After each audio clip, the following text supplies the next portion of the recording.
Welcome back to another episode of the Gamblers Grind Podcast. It's your boy Make a Wish here, and I am so sad. I'm so sorry, guys. I'm so sorry. We just missed out on a bunch of money as a team. All right. So, with that being said, as I said to you guys before, boxing is one of my best sports to bet on.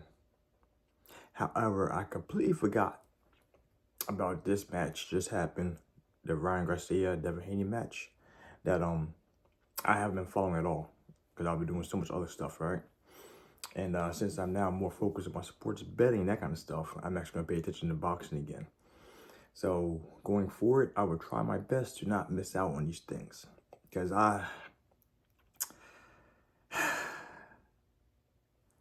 in hindsight, easy to say these things, but I never really particularly cared for Haney and his fighting style up against Ryan Garcia and his fighting style.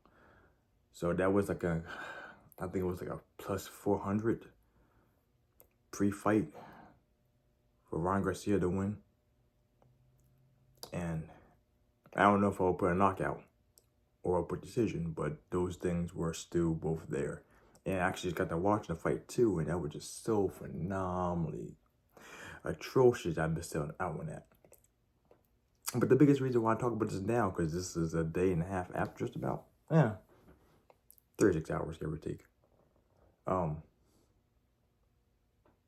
That 112 on the scorecards.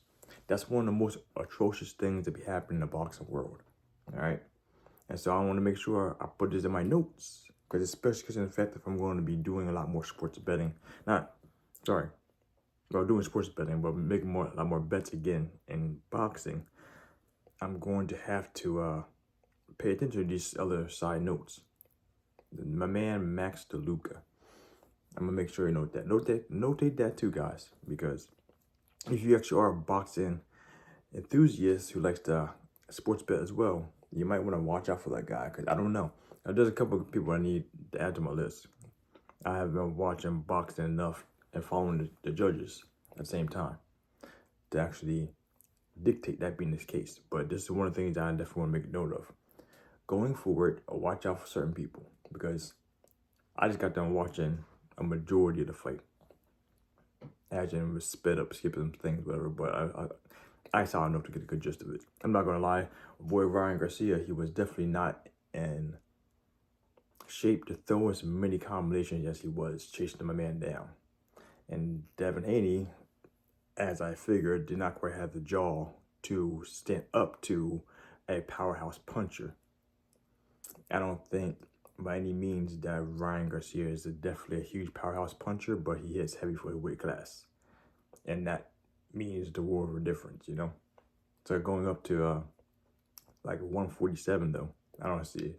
I'd be interested to see how he does up there, especially fighting some of the journeymen and that kind of stuff. But that's, don't worry, as he moves up in weight, we'll be talking more about that before his fights, that kind of stuff.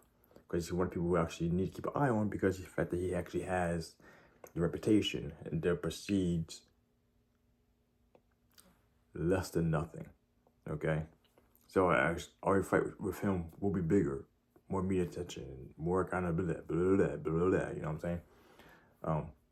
And by the way, just for all the people out there who were actually not distracted, but actually fell for the act per se of Ryan Garcia.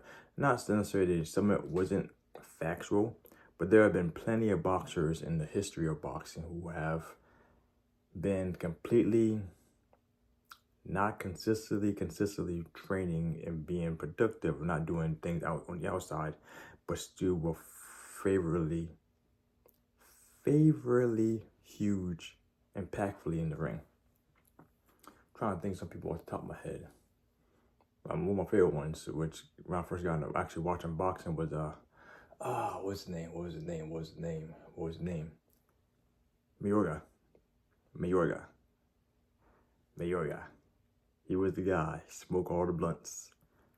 Party every night. All the women, all the strip clubs.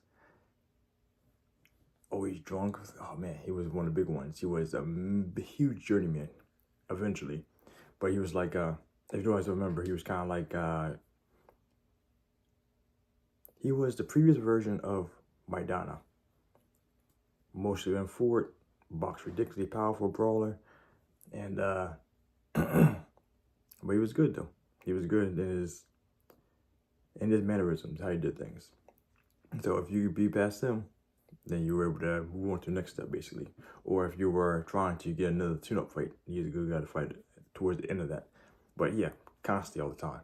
I mean, there's a couple others. I don't want to start guessing names, but I think there's like 2 or 3 more off the top of my head that I'm pretty sure are. But I'm not going to say it though, because don't want to show my uneducation.